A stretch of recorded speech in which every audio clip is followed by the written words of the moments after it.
suksese ya no. Iya mak iya.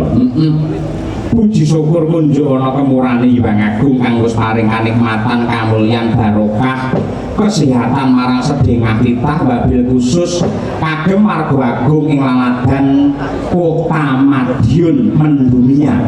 Oh ngono. Merga ing ratri iki awake dhewe piniji sowan lantarane ya kuwi pepundhenmu sing biyen nate nimbali karo awake dhewe. Sesasi kepungkur sowanana daleme Bapak Ali Masmudi panjenengane anggota diwan sing pancen lenggahe ana tulung syarat dan Madiun ya Pak. Bener nalika panjenengane wayangan biyen delalah Roko Mas Andi Halim putra saking Bapak Harsono ki kapareng mirsani banjur rena ing penggalih mitu kang dadi pangandikane Pak Ali, ayo kapan peresmian Hotel Merkur mengko wayangan tak golekne dalang kancaku. Kuwi ngendikane Pak Ali.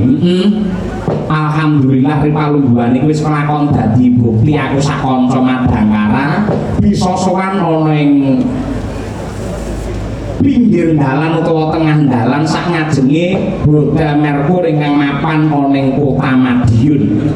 Oh ngono. Uga ngaturake panuwun marang sukses Jaya Group sing nyatane diayomi dipandhegani karo pepundhenmu Bapak Harsono Lukito karo Ibu Eli ya Mak. Pancen kaya mengkono.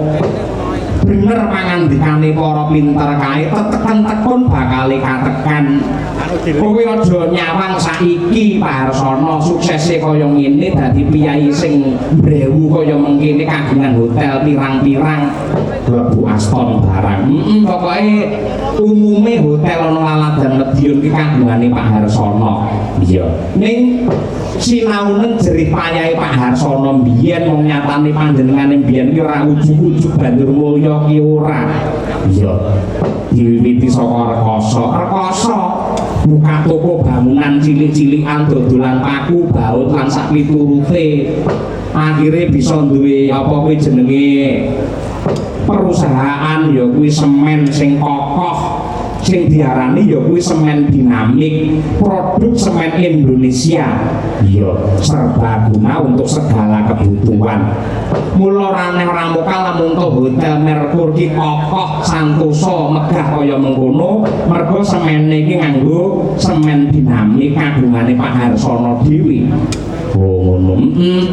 Ya mergo saka kerja kerase lan uga tansah nyuwun marang Purbane Hyang Agung kompak karo Bu Eli sinengkuyung dening putra ingkang cacahe ana 3 dipandhegani karo Mas Andi Halim nyatane bisa dadi piyai sing sukses kaya mengkene tur dasare bermanfaat.